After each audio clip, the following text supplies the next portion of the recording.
Hey everybody, and welcome back to BK's Bullets, and we're going to do a Shang-Chi trailer reaction talk today.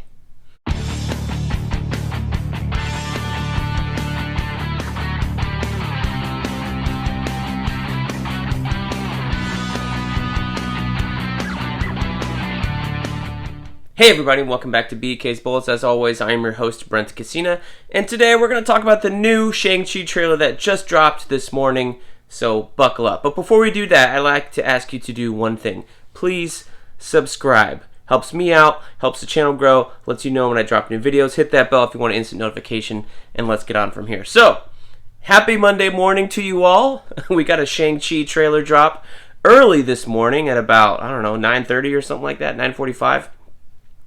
It's almost 10:30 now. Who knows when this thing dropped or why it's so early. I'd imagine that it's like, it's Tuesday night over in China, Japan, like they're 14, 13 hours ahead of us over here on the East Coast, so maybe it's time for something with that. Who knows? Anyway, here's the good part. This trailer makes the movie look amazing, and I'm now really excited for Shang-Chi. So, I don't know much about Shang-Chi. I've read him in the Hickman Avengers books, and that's about it. So my knowledge of the character and the history, the lore, is minuscule to zero. So I have the helpful IMDb page up here on my iPad. So as we talk about who the characters are and who they're playing, I may not know who the hell they are. So that's that. So there's a lot of unknowns in this trailer. Speaking of, a lot of the actors are unknown to a lot of people like me who may not be familiar with their work. So we're getting a spotlight on a lot of Asian actors, which is fantastic for them. Great job. There looks to be, I think I saw one white person in this whole trailer, as it should be. If this is going to be a kung fu Asian movie, then let's have it be like, as black as Black Panther was, this should be as Asian as Shang-Chi's supposed to be, right? I think this is Marvel kind of, they saw the success of Black Panther. They have this other character who, I don't know if it means a lot to the Asian community because he's not a particularly popular character. Just in general, like Black Panther's been in comic books. He's had more, I guess I would put it this way. In more recent times, Black Panther's had more series attributed to him in comic books and been guest starring as part of the Avengers and stuff more than Shang-Chi has been in the last 30 years of comic books, at least that I've read in the Marvel Universe, right? So take that as you will. So Shang-Chi is this character who was created in the 70s by a couple of white guys to capitalize on the Enter the Dragon, Bruce Lee, Kung Fu phase craze that was going on at the time. And he had his own solo series, Shang-Chi, Master of Kung Fu, I believe it was called, up until the mid-80s. And then I think he disappeared after that. Again, I didn't really start reading him until he showed up in Hickman's Avengers. And even then, he was only in the main title for a little bit. And he rotated out. So Marvel, with this new movie coming out, and on the comic side, they do have a mini-series that's out. I think it's Legend of the Fist or something like that, where they're, in the Marvel comics, they're setting up Shang-Chi to be one of 5 families, similar to the way that Fraction and Brubaker made Iron Fist one of 7 kingdoms. So Iron Fist has this magical kingdom realm of Kunlun and all this stuff, and now they're making Shang-Chi in the Marvel comics to be the master of the fist. So there's as a weapon kind of thing, right? And then I think there are different weapons in the other 5 families. I read a couple issues of it, and then didn't, I don't think I finished it yet. If I'm gonna, I don't know. We'll see. But this movie, let's talk about the movie. This movie looks really cool. There was a lot of action in here, a lot of kung fu, martial arts, whatever you want to call it. It looks like they're doing the street fights. We had the fight in the bus with Shang-Chi and a couple of other people. And then you had these, I don't know if it was a flashback or flash forward or whatever it was. You had the big, fight in the forest and looked like some wire work, some really good wire work from the little snippet we saw. So they're really diving headfirst into the modern martial arts movie where it's fast and furious and you feel the hits, as well as probably trying to bridge the gap to the more classic ones with the wire work and stuff like that. I haven't seen a whole bunch of Asian cinema or anything like that, so don't count me as an expert. I've seen a couple of Jackie Chan films, and I think they were the American ones. I've never seen any of his Hong Kong martial arts films.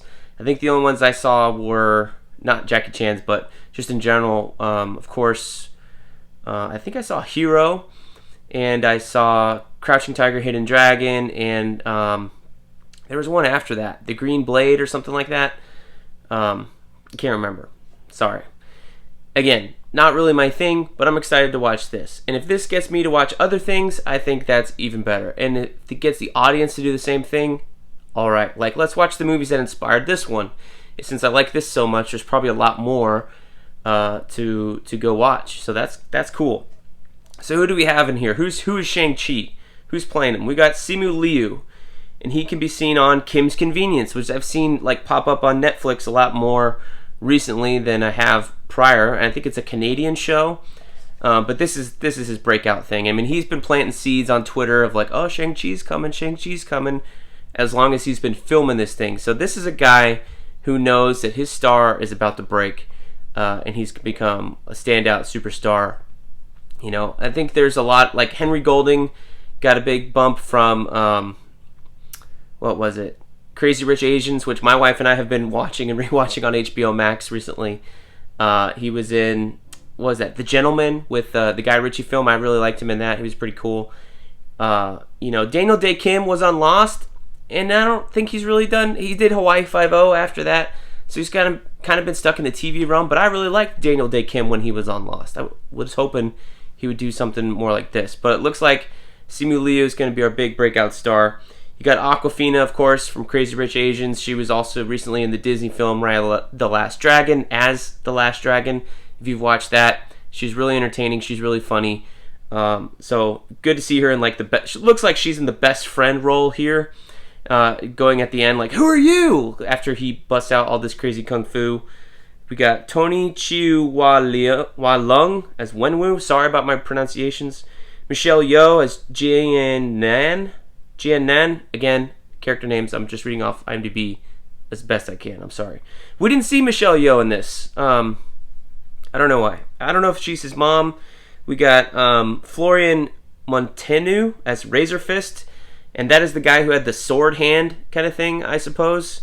And also he has a beard and shaved head just like he does in the movie on his IMDb picture. So that's what we're going with. Ronnie Chang, I saw him in the trailer for like a split second. I was excited. I love him. He's so funny. Who else we got? I did not see Fala Chen as Jang Lee. That's all they got.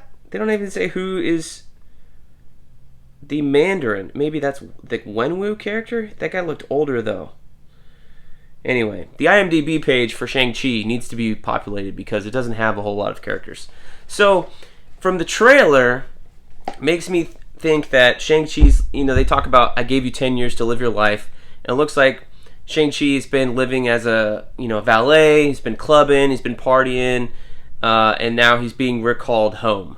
So, in the Marvel comics, Shang-Chi is the son of Fu Manchu, who is the stereotypical pulp villain from the 30s pulp novels. And Marvel got the rights, I guess, for Fu Manchu as the villain in the 70s, and then used him as, you know, like Shang-Chi's dad. Then they lost the rights to that character. I don't know if he's public domain now, but he's kind of problematic because, you know, the whole idea of the Fu Manchu mustache and stuff is the stereotypical long mustache, long beard, long hair, like stereotypical wise Asian man stereotype. So you don't really want to present that in a Marvel film because it's kind of racist, right? So I think what we're doing now is, looks like he's going to be the son of the Mandarin, and that's why it's called Shang-Chi and the Legend of the Ten Rings. Now, if you don't remember your Marvel Cinematic history, you would know that the Ten Rings are the guys that kidnapped Tony Stark in the first Iron Man movie, right? And then he escapes their camp, and, you know, that looked like it was taking place in Afghanistan at the time. Then we had the Mandarin, quote-unquote, come back in Iron Man 3, who was being manipulated by the guy who is the head of AIM, Guy Pearce, who was the actor in that film. And you had Ben Kingsley doing this kind of weird... he was an actor in the movie playing an actor to be the actual Mandarin, the head of the Ten Rings. Turned out complete BS, biggest swerve in Iron Man 3. I was a fan of it because, again, you don't. The Mandarin is also one of these, Fu Manchu mustache villains from the Marvel 60s and 70s, who's kind of offensive to look at if we're trying to be, more inclusive now. So they wanted to swerve that and not have that as the villain. Okay, fine. I like the twist. A lot of people didn't like the twist. The one thing we never got so far is a version of the Mandarin with the 10 rings of power. So if you don't know what those are, they're like these mystical rings. Each one of them has, like, there's literally one on each finger, and that's why there's 10. Has a different power. And, like, they shoot laser beams and stuff, and that's why he was an Iron Man villain. So you had the rings shooting laser beams or something versus Iron Man's repulsor rays, things like that. So it looks like we're moving the Mandarin away from Iron Man since the Iron Man story is done. Tony Stark's dead in the Marvel Universe, and now he's maybe in the cinematic universe becoming Shang-Chi's father. So you give Shang-Chi that same character backstory of being the son of a villain. In the comics, it was the Fu Manchu character, and now we're shifting it to be the Mandarin who Marvel created and Marvel owns the rights to all that. So you're avoiding that. But you're still keeping the same arc as here's a guy who's the son of a bad guy, probably doesn't want to be a bad guy himself, and is struggling with that as his identity. So that looks like to be what we're getting here. We're going to have a prodigal son storyline, but instead of the prodigal son returning home and becoming part of the family, since the family's a villain, looks like he's going to be rejecting that. So it's kind of an opposite story. So that seems like it's kind of cool. I don't know who the person in the mask was, the name of that character, or the actor playing it. They did not give that away. But the mask looks cool. The outfit looks cool. Reminds me of the outfit that Jean-Paul Valley wore in the prelude to Nightfall. And Nightfall, when he gave up his Azrael outfit and then put on this other outfit that was inspired by like a villain. Had like a long twirly tail. Basically, the only thing. He was covered in the face, except for his eyes. That's the only thing I remember of. But again, the masked character looks cool. I don't know the character's name or the actor playing it. But the martial arts here look incredible. It looks insane. Who is directing this film? Destin Daniel Cretton, who is also an Asian man, born in Maui in the USA, so he's Asian American. He did Short Term 12, Just Mercy, which I did watch. That stars what's his name? Michael B. Jordan. That's pretty good. And The Glass Castle. So he did some good movies. I didn't see Short Term 12. I did see Just Mercy, and I did like that film. So got a big shot with Shang-Chi. That's awesome. And we got the Eternals coming later this year. Chloe Zhao is the director of Eternals. She directed that. She's probably going to win the Oscar for Best Director here for Nomadland, which is on Hulu. If you have not seen it, I haven't watched it yet. But so yeah, Marvel's picking these directors. Looks like they're blowing themselves up, which is great to see, giving shots to younger directors, newer directors, and giving them all the money and all the ability to make the best film that they can. So that's awesome. So let me know down below what you thought of the Shang-Chi trailer. I think it looks really cool. Can't wait to see more. And I will be there watching Shang-Chi when it comes out. All right.